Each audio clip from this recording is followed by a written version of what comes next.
Good afternoon. As you know, this country is engaged in the biggest and fastest vaccination programme in our history, and the chances are that you know someone personally who has already received a vaccine. But it would be fatal if this sense of progress were now to breed any kind of complacency, because the pressures on the NHS are extraordinary.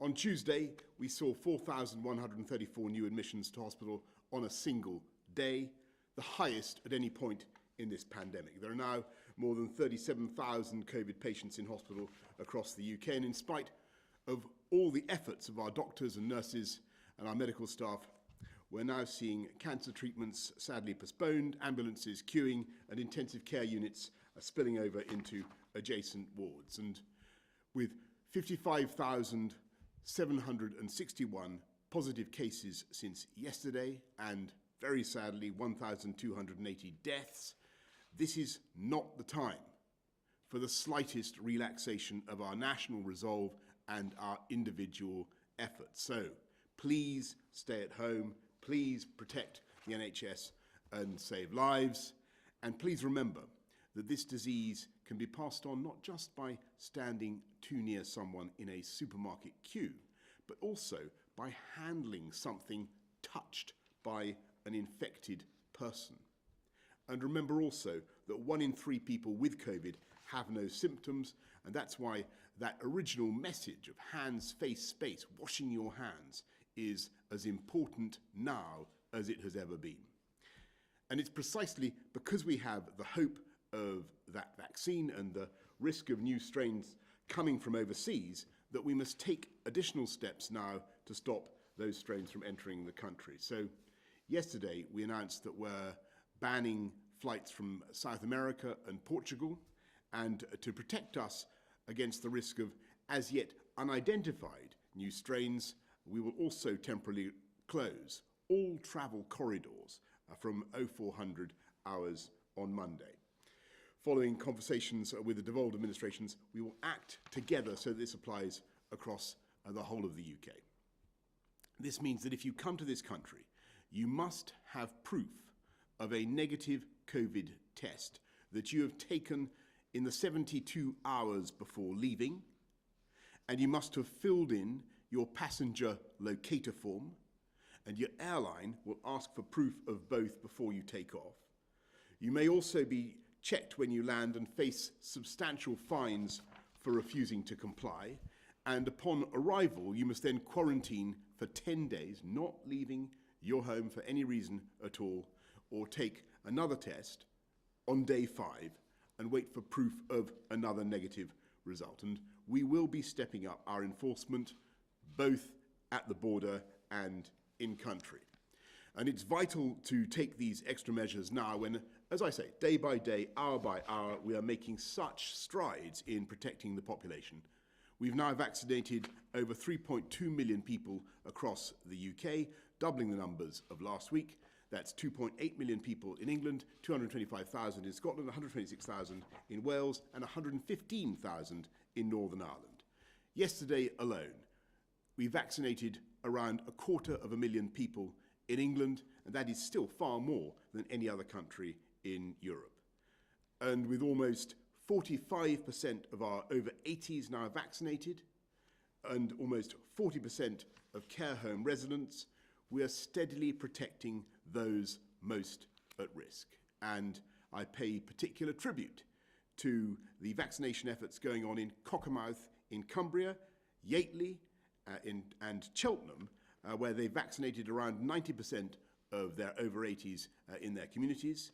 And I also pay tribute to Northwest Lincolnshire, to Sunderland and Morecambe Bay, where vaccination teams have protected over 80% of their care home residents.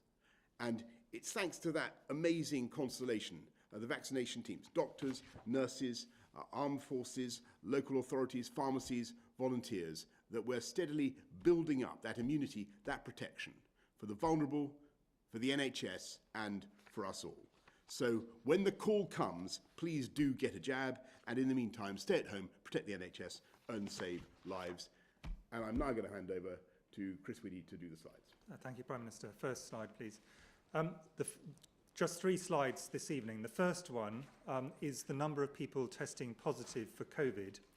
And what you can see on this slide is that the number is extremely high. We're still at the place where just shy of 1 in 50 people has COVID, according to ONS data, the most recent that has been published.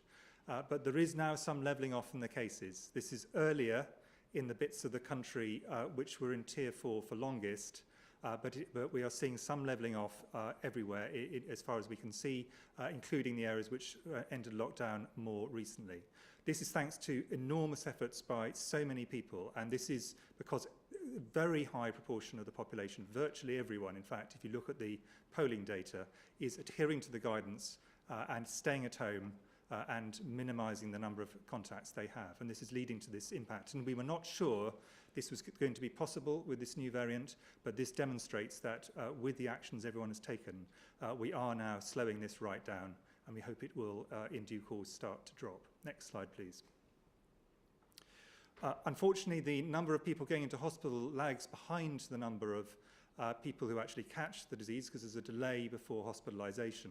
So the number of people entering hospital is still rising in most parts of the country, and the number of people in hospital is still rising in most parts or all parts of the country, because it takes a while for people to be discharged. And what you can see here in this dotted line is the peak from the first wave in April, and as you can see, we have well exceeded this.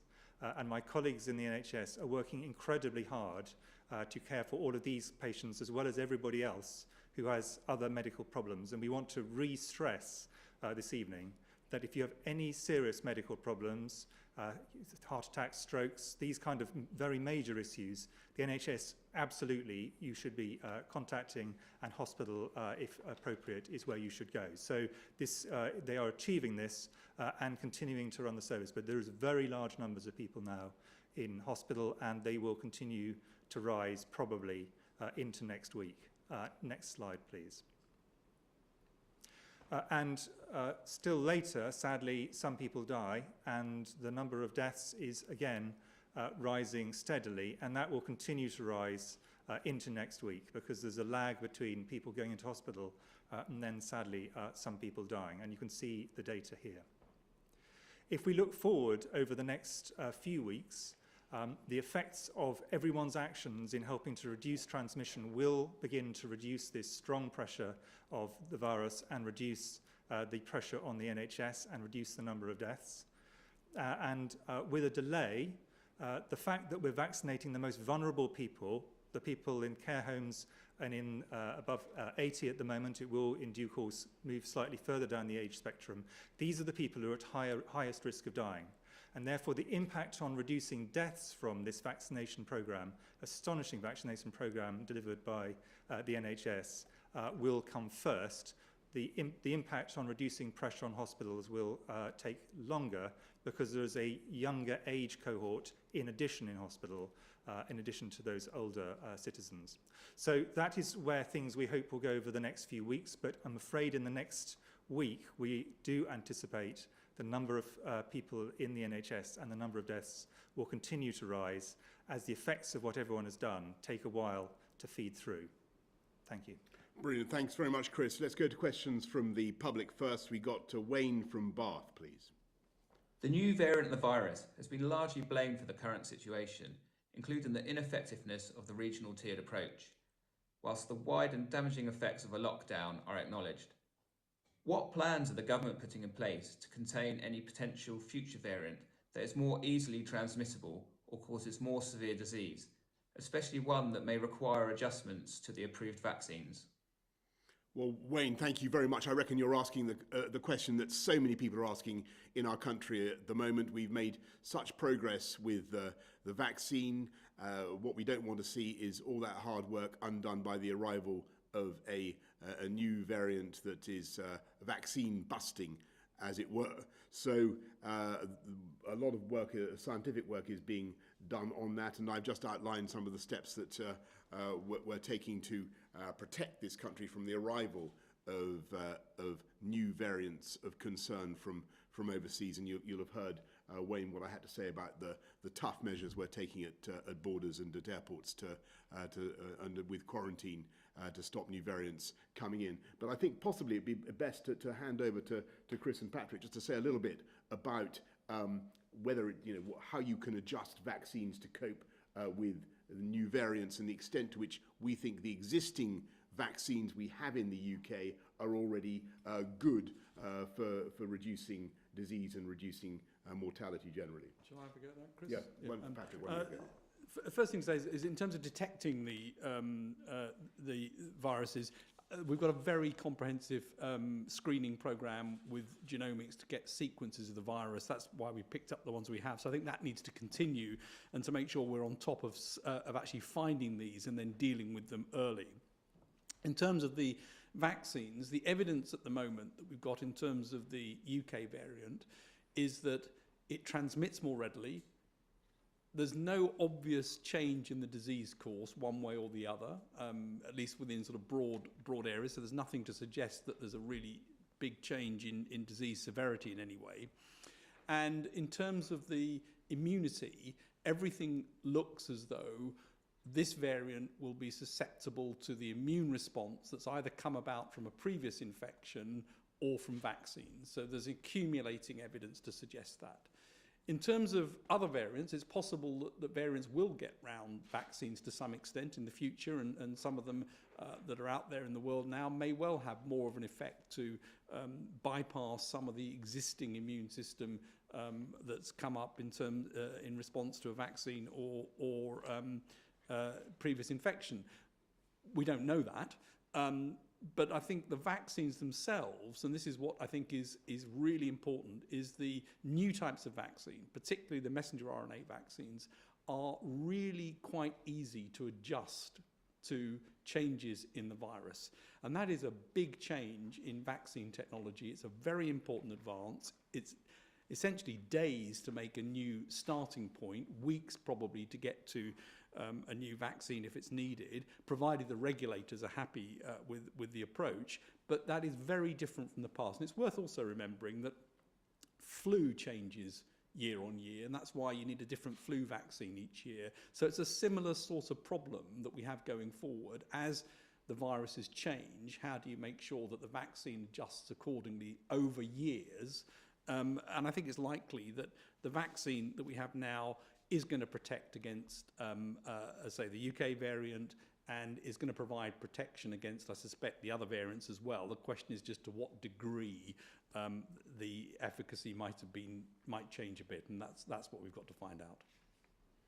The only thing I'd add to what Sir Patrick has said is that we must see this as an international problem.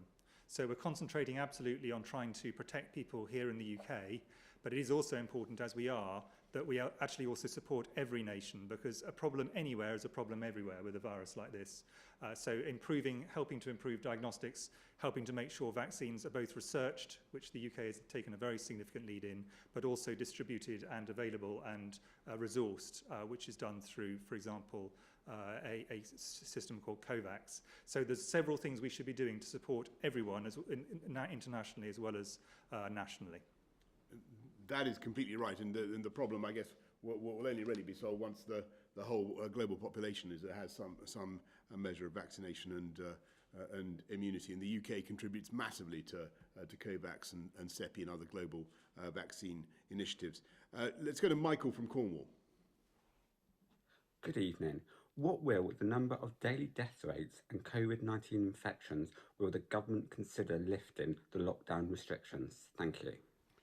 Well, thank you very much, Michael. I think that's an incredibly, it's a very good question. It's a question everybody has been thinking about for a long time. I think the answer is that we want to get to a stage where we're confident that we've vaccinated as I say, the JCVI 1 to 4 cohorts, those in care homes, care home workers, NHS staff, those over 80, those over 70, and so on.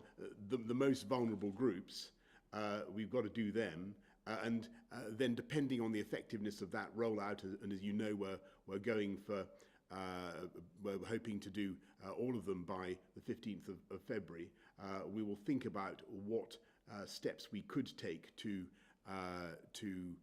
lift the restrictions, but it will also depend on where the disease is and what's happening, because what we can't have, and I'd like Chris and Patrick to comment on this as well, what we can't have is any false sense of security, so that we, as it were, lift the restrictions altogether, and then the disease really runs riot in the younger generations. And as you know, at the moment, I think about a third of those going into hospital are under 65, and about a quarter under 55 from memory. Patrick and Chris and Patrick may want to correct me on that. And so it can affect, and does affect, huge numbers of younger people as well, often very badly. And the risk is that those numbers would be greatly inflated if we let go too soon in circumstances where the disease was really rampant. That is not to say, Michael, that we don't want, or that I don't want, to try to get to relaxations as soon as we reasonably can. But there's a lot of things that have to go right. We have to make sure the vaccine program is working well. We have to make sure that there are no new variants or no big changes in our understanding of the disease.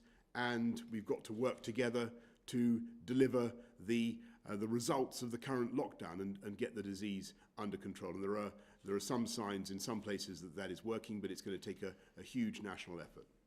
Well, the two things just to add to what the Prime Minister said. I mean, the first is a point he's made before, and I think which is in a sense common sense, which is we're not going to move from a sudden lockdown situation to nothing. It'll have to be walking backwards by degrees, testing what works, and then if that works, going the next step. The second thing is that all the way through this, we've talked about the fact that there are direct effects from COVID deaths, and we hope that vaccination will help to reduce those very substantially. But there are also indirect effects from a situation where the NHS could become really under pressure, and all the other things like cancer and cardiovascular, heart disease and stroke services, for example, are really affected. So we've got not only to reduce the direct effects, we've also got to make sure there's sufficient ability for the NHS to treat all these other things, or we could have a significant health problem, which in a sense was just a knock-on from the fact that people who are not likely to die of COVID but have very severe COVID and are in hospital mean that we can't treat other things. So we need to just always think about those other areas of health as well. So, Michael, it's not that the death rate isn't important. It is important. We will, of course, consider it, but it's just one of the factors that we've got to bear in mind. It's the rate of the disease and the risk of another really huge spike of infection as well. Let's go to Hugh Pym of the BBC.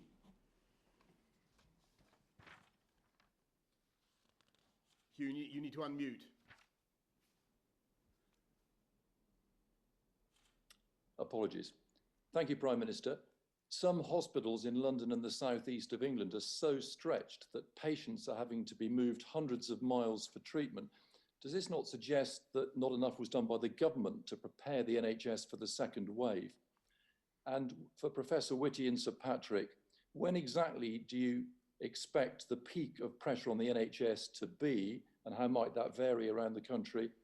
And how do you see the trajectory of cases going from now? Well, thanks very much, Hugh. Obviously, a huge amount was done to prepare the NHS and has continuously for the last year since the pandemic became apparent, and we always knew that we were going to have a particularly tough time now, and actually even in London, where the situation has been toughest, the London NHS has been under huge pressure, but they really have been coping magnificently. And the ICU capacity has not yet been overwhelmed in the way that perhaps some of us feared it might be, and that is thanks to the hard work and the professionalism of the staff, the doctors and nurses of the NHS. The answer, and we are seeing, as I said just now, some tentative early signs that the pressure may be slightly easing in London now, but it is far too early to be remotely confident about that. And we need to make sure that we keep the discipline and the focus and the lockdown, stay at home and protect the NHS. In answer to your question to us, the peak of the, to Patrick and me, we expect the peak of the infections to occur, we hope, already has happened in some parts of the country, particularly southeast, east of England and London, where there was initially a really big surge with the new variant. And it is fantastic that that is beginning to happen, and thanks to what everyone has done. Other areas that went into lockdown a bit later, the peak of the infections will be later, but the peak of hospitalizations is delayed usually by maybe around a week from the peak of infections. That's pushed because it takes a while between people first getting infected to getting ill enough to go to hospital. So that peak will be a bit later in every area of the country, a bit later than the peak of infections. And then the peak of deaths, unfortunately, is a bit later still. So the peak of deaths, I fear, is in the future. The peak of hospitalizations in some parts of the country may be around about now and beginning to come off the very, very top, but at an incredibly high rate, and I cannot stress that enough. And because a lot of people are going to stay in hospital, the peak of people in hospital is later than the peak of people coming into hospital. So that peak, again, will be slightly delayed.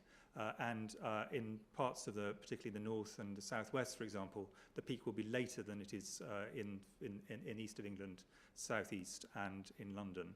But all of these, because people are sticking so well to the guidelines, we do think that the peaks are coming over the next probably week to 10 days for most places in terms of new people into hospital. That would be the expectation. The only thing I would add to that is it's worth remembering this is not a natural peak that's going to come down on its own. It's coming down because of the measures that are in place. Take the lid off now, this is going to boil over for sure, and we'll end up with a big problem. And that is a lesson, I think, about making sure it's all cooled down enough before you get to that position. So I don't think we should view the peak as a natural turning point in the disease. It is a suppressed peak that we need to keep on top of. Thanks very much, Hugh. Libby Wiener, ITV. Thanks, Prime Minister. We've been in this pandemic for the best part of a year. Why on earth is it only now that you're putting in proper controls at the border? Isn't this yet another example of acting too late, which could cost lives? And could I also ask Sir Patrick Vallance, do you think the Brazilian variant is here already, or have we done enough by locking down the borders overnight to stop it? Well, no, well, obviously, Libby, what we're doing now is taking steps that you'd expect to protect against the new variants, because what we've got is a situation now is where we have a very high rate of as it were, domestic infection in the UK, combined with a massive vaccination programme. And as Chris and Patrick have been saying, there's going to come a point, we hope, in the next few weeks and months when the vaccination programme will really start to take an effect. And large numbers of the effect, and that effect will be that so many people are vaccinated that you do start to see a decline in the death rate, and that will be incredibly important and encouraging when it happens. So at this crucial stage, what we can't have is new variants with unknown qualities coming in from abroad, and that's why we've set up the system to stop arrivals from places where there are new variants of concern, and set up the extra tough measures that I've outlined. I think in terms of variants, it's worth remembering this virus is changing all the time, like all viruses do, and I suspect there are variants all over the world of different types. It's important to note that the countries that have detected them first are the countries that have both got good sequencing, so they've sequenced a lot of viruses, and they've been open and said, yes, we've got variants, as we've done here. So I think we should be careful not to assume those are the only places that the variants are. In terms of the Brazilian variant, there are really two major ones from Brazil. One of them, which is particularly important, it contains two changes, one at 484 and one at 501, so two positions in the genetic sequence. That one has not yet been detected in the UK, as far as I'm aware. But we've got to keep monitoring carefully, and it could, of course, come from any place around the world.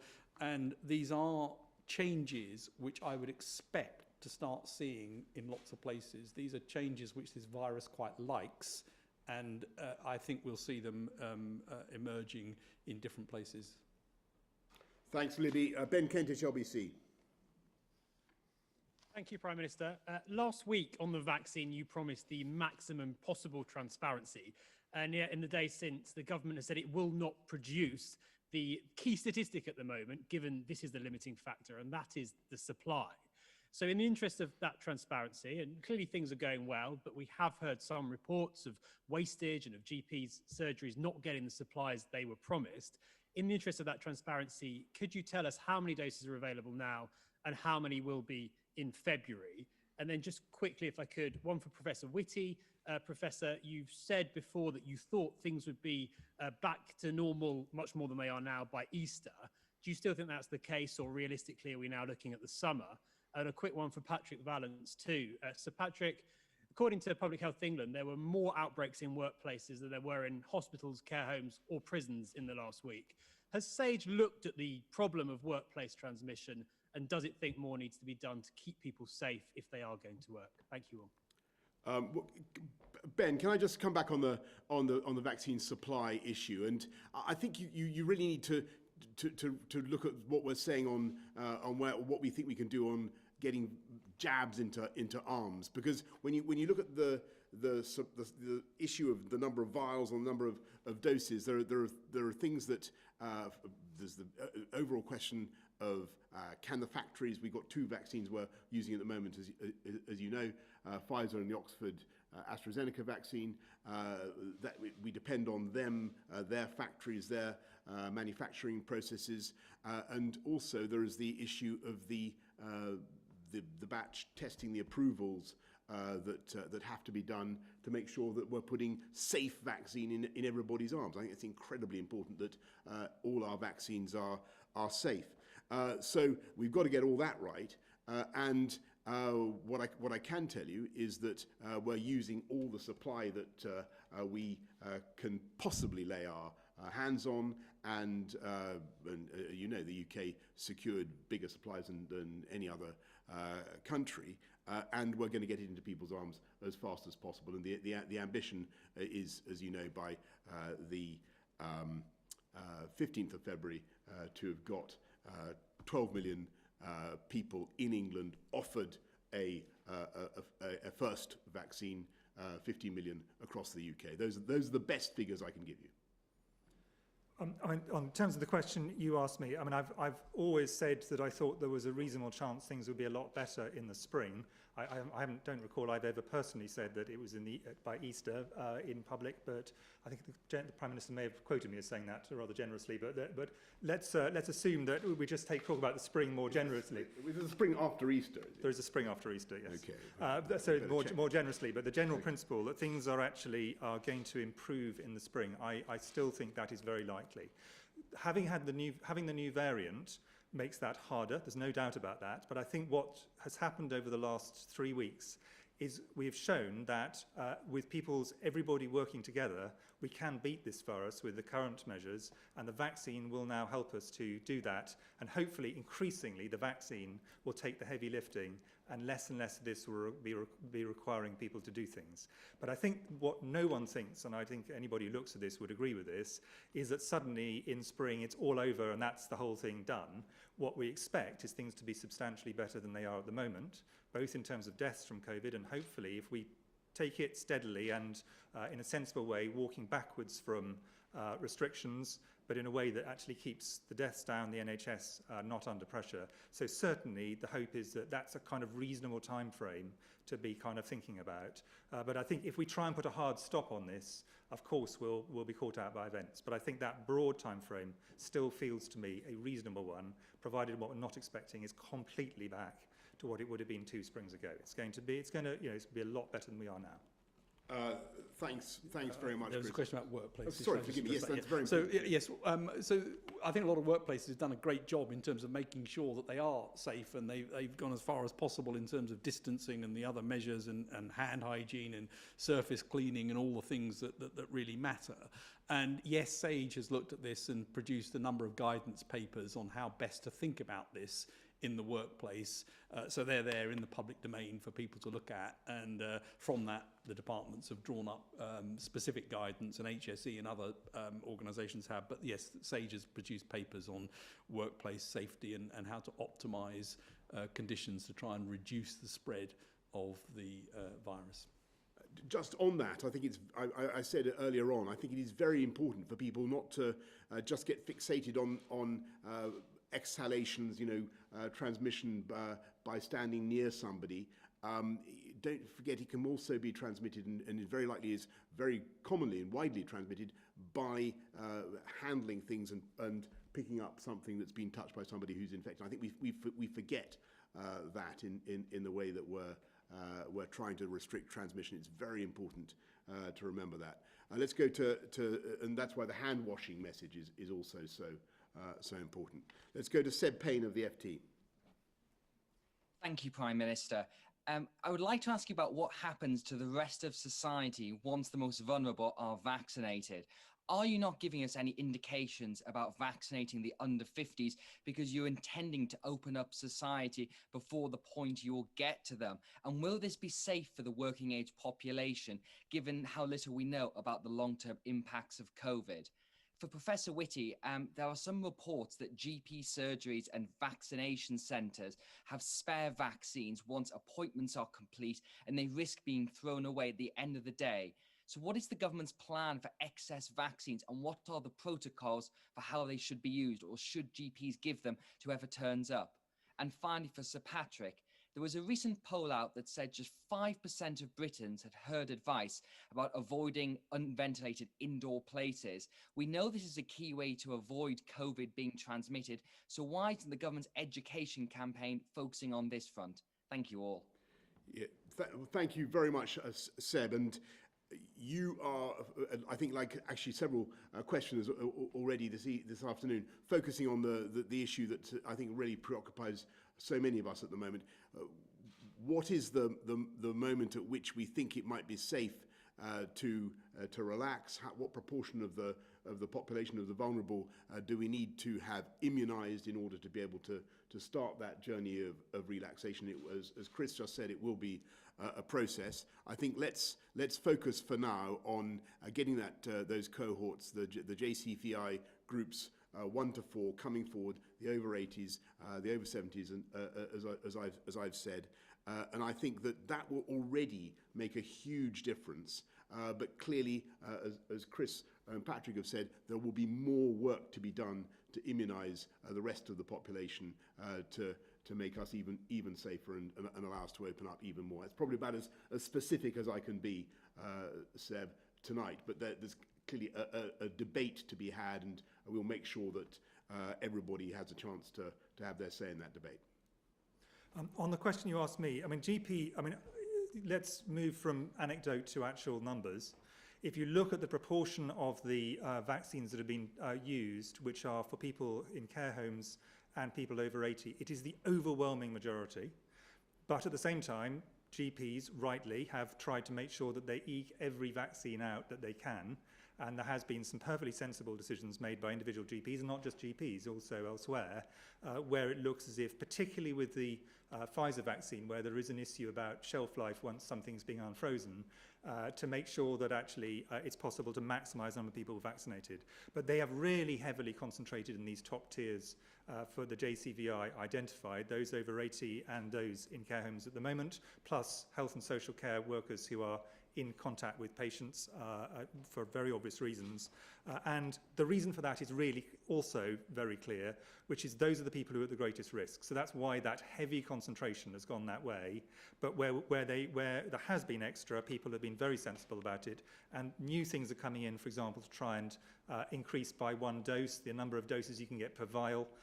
Other ways of trying to make sure we are as efficient as possible in ensuring that we get as minimum wastage as possible. Because as you rightly say, the thing which is limiting us at the moment is not the capacity of the NHS to deliver, it's the vaccines to deliver. And that's something which that's true across Europe, it's true across the world, and it's something which all of us need to do, is to make sure we use the vaccines we've got as efficiently as possible.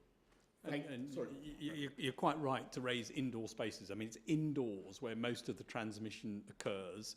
It's indoors where the biggest risk occurs. And it's indoors where we've all got to be really careful about not mixing with people, not getting into crowded situations, keeping a distance, making sure we look after hand hygiene, and of course, the point that you raised, ventilation, and that's been a recommendation, and there have been several pieces of work on that, suggesting that you've really got to try and keep ventilation, open windows, simple things that you can do to try and make sure that there's adequate ventilation. So all of those measures matter, and indoors is a particularly risky place in that respect, mixing with people who may be infected. Thanks, Seb. Martin Brown of The Express. Thank you, Prime Minister. Despite the incredible achievements with the vaccine rollout, there are concerns in some care homes that it's taking longer than expected. So what are you doing to help speed this up to prevent a worrying surge in deaths in care homes? And also, do you think now that we've made such good progress on the vaccination rollout that your target of reaching all the over 80s will be hit sooner rather than later? And Professor Valence, just wondered if you could tell me how soon will it be before we know what effect the vaccinations will have on transmission rates? Are there any indications with the evidence you have so far? And what would you normally expect to happen to transmission rates once programs are in place for other respiratory diseases? Martin, your question is absolutely the right one. You're right to focus on care homes. We remember what happened in the first stage of the pandemic, and clearly we've got a problem there again. That's why we're working flat out to vaccinate care home workers and care home residents. And from memory, I think we've done 100,000 elderly care home residents, the most vulnerable care home residents. And a great many care home staff as well. So I think about 40% of the elderly care home residents have been done. And we hope, Martin, to have completed the care homes by the end of the month, which I think will make a huge difference. And I can't give you a date for the delivering, and I've given you the deadline of February the 15th, but before that, a date by which we hope to have delivered have given all the over 80s the slot for a vaccine. I couldn't give you one in advance of February the 15th, except to say there are some places in the country that are really shooting the lights out and doing an amazing job. As I said earlier on, some places have really got 80, 90% of their 80-year-olds already done. And when you consider the huge proportion of deaths that sadly take place amongst those groups, elderly people in care homes and the over 80s, you can see what a potential difference this early action could make to the death rate. In terms of the vaccine effects, I mean, the vaccines, and it's worth just sort of taking a step back, and it is a miracle we've got vaccines this quickly, actually, and so many different vaccines coming along. The vaccines are good at reducing the things that we were talking about now, so deaths, severe disease, hospitalizations and symptomatic disease. We know that. They've got good effects there. It's much more difficult to pick up the effect on transmission. There are studies going on which will reveal that information. So we will expect to get information on that. And of course, you get information as the vaccines roll out. But it would be very surprising for vaccines that are this effective not to have a decent effect on transmission. Now, I'm not going to put a number on it, but you'd expect them to have some effect on transmission, and therefore, as more people get vaccinated, for that transmission to be more difficult for the virus. But I don't think it will be, with the vaccines we've got, I don't think it will be complete suppression of transmission. I think there will still be transmission, and that's important to remember, which means that just because you've been vaccinated doesn't mean you can't catch this and pass it on. It means that you're protected against severe disease, and therefore we shouldn't go mad when people start getting vaccinated and assume that everything's okay and you can't pass it on, you can't catch it or give it to somebody else. That still will be the case, so we've got to be cautious as we go through this, but I expect the vaccines to have an effect on transmission reduction. Great, thanks. Thanks, Martin. Jamie Cafash of Pulse magazine. Thank you, Prime Minister. Something you touched on earlier, we've been hearing plenty of reports about deliveries to GP centres being delayed and cancelled, which has led to GPs having to cancel patients for their elderly, most vulnerable patients, obviously causing quite a bit of distress. So can I firstly ask what you're doing to smooth this process? And secondly, can I ask what action you're taking to ensure that individual GP practices can start administering the vaccine to their own patients, the patients they know best? Thanks very much, Jamie. I think the crucial thing is obviously that everybody gets down to their vaccination centre, to the hospital, to the primary care network, wherever the local pharmacy, wherever the vaccination is being offered, when they get the message to come for your vaccine. It's a wonderful thing, and people should go. I do think that it's also very important that when we have the problem of some groups or some people not getting the message, perhaps being a bit reluctant to go for one reason or another, that we all work to make it clear this is a great thing to do, and local councils, I believe, and public health directors in local councils will know where to find people who may be hard to reach, and I can believe and they can be of massive help. So what we've got is an integrated system where where if people don't come and we're not getting people getting to the vaccination centres in the way that we want, then there are other ways of reaching out to them and ensuring that they get the jabs that they need. We've got the army, we've got pharmacies, we've got local councils, and we've got the NHS. But the crucial thing is for people to go down and get a vaccine if they're offered one. Can I just add one thing to my colleagues in general practice, which is a massive thank you. They've put up with enormous amounts of strain over the whole of the pandemic. And they've now stood up the vaccination on top of everything else they're doing. So I think we should all be enormously grateful for what they have done, including some quite rapid turns of policy when it actually we've had to do that, and people have actually been very understanding of this. So I just want to thank my colleagues enormously. And I would totally echo that. And the GPs are doing an unbelievable job. Some of them are doing as many vaccinations as a whole hospital in GP surgeries. They're absolutely incredible. And as Chris has just said, they executed the change to the delayed second jab policy very well.